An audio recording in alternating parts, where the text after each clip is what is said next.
سپاس بۆ هەفکارە من ئاری حوسێن. ئەم دەستداتر بێ دەربارەی دەڕاستی بازرگانێکی برنجی ناوەسوودی دەرگەربنا کو زێدەتری 30 ساڵانە کاریوی بازرگانیە برنجیە. برێز بەختیار سەلیم بازرگانی برنجی ستودیو دەرگەرمە خێر بێن. سپاس. دەمێت لەوە دەست پێ بکەم تاوان دوێنێ شەویش لەگەڵ هاوکارم کاردوو کەمال باسمان لەوە کرد کە لە بازار دارەکاندا بڵێ لە جیهان برنج گران بووە. بۆچی لە بازارەکان هەرێمی کوردستان ینی گران نەبووە؟ هۆکارەکە چییە؟ خۆی دوو هۆکار هەیە. پێشەکی سڵاو لە تۆ لە بینەرانی کەناڵ 24. هۆکاری یەکەم ئەوەیە ئەو برنجێک کە قەدەغە کراوە هەر دەتوانم بڵێم بە هیچ شێوەیەک ناتە هەرێمی کوردستان، بەڵکو ناتە عێراقیش، چونکە ئەو برنجەی کە قەدەغە کراوە پێی دەڵێن غەیرە بەسمەتی. غەیرە بەسمەتی سپی نەک پەرەبۆیلت دەکا مەسلوق یا واتە زەرکراو کوڵاندراو.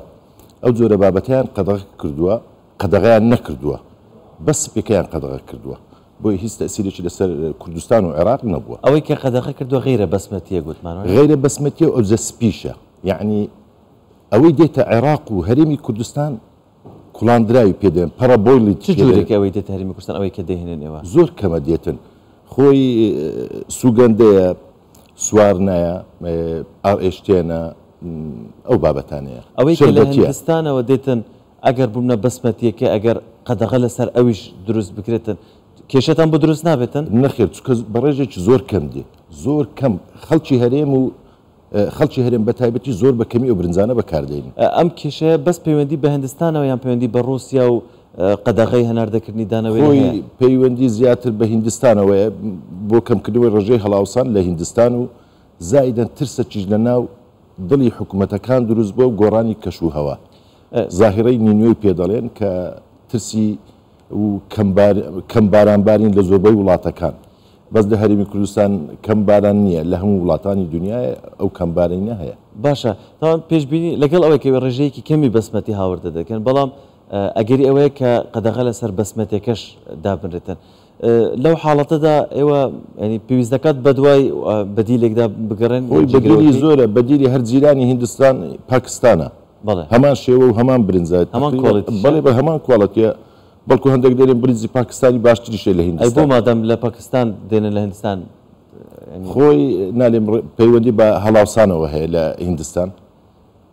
نرخی هەمان نرخاوی پاکستان و هیندستان نزیکی یەکەن. خۆی ئەوەیە، یعنی ئەو دوو وڵاتە هەرێکە بە پرۆسەی خۆی، یعنی بە شێوەیەکی تایبەت بەخۆی پرۆسەی چاکردن و چاندن و ئامادەکردنی لەسەر بینی ئەو وڵات و ئەو وڵاتی فەرقەکی هەیە. هیندستان شتۆکە کەمتر هەرزانتر ڕادەوەستی لە ئەوەی پاکستان.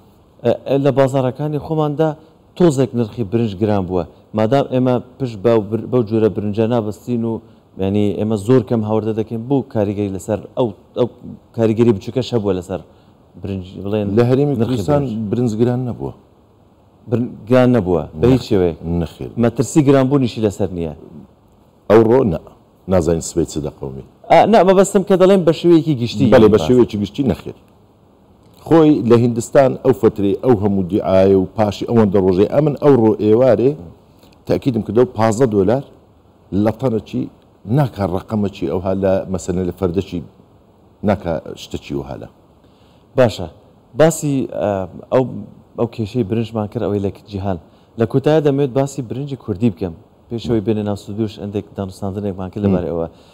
بۆچی نەتانتوانیوە برنجی کوردی ینی بیکەنە براندێک و هەناردە بکەم بۆ وڵاتانی تر ئەوەی کە خواست لەسەر برنجی کوردیە؟ پێم وایە کۆڵەتێکی لە جۆرە باشەکان. کواڵەتی برنجی کوردی دەرەجەیەکە بەڕاستی، بەس ئەو شوێنانەی مەسەرەن کە تایبەتە بە برنجی کوردی وەکو ئاکرێ و دەشتی هەریر و منتقەی بازیان و ئەو شوێنانە ئەوە سێ جۆرە برنجی تێدایە. سێ جۆرە برنج، یعنی کواڵەتەکەیان سێمەهی و مەبەست سێمەهی و شەشمەهی و ئەوانەی تێدا، ئەوانە هەمووی فەرقە. و هەتا ئەو دەقێش لە کوردستان ئەو جۆرە ئامێرە نییە بتوانی بە شێوەیەکی جوان ئەو برنجەی جوان حازر بکە.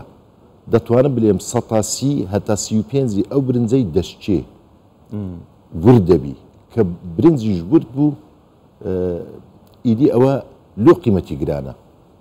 قیمەتی برنجی کوردی ئەوەندە گرانە چونکە ئەو پرۆسەیە کە بەسەدا ئاش و ئامادەکردنی ئەو برنجەکەی زۆر بەتەڕی حازر دەکەن دەیبەنە ئاشی ئەو برنجە ناسکە دەشتێ 135 دەشتێ برنجی هندی کە دەڵێ پەرەبۆیلت واتە کوڵان ئەو برنجە بە چڵتوکەوە دەکوڵێندرێت دۆ خاتی کەمکردنەوەی ڕێژەی شکانی ئەو برنجەیە لە کاتی ئامادەکردنی وەکو شارەزایەکی برنج و بازرگانێکی برنج بۆ ئەوەی برنجی کوردیش بە براند بکرێت و گرنگیەکی زیاتری پێ بدەین چارەسەر چییە؟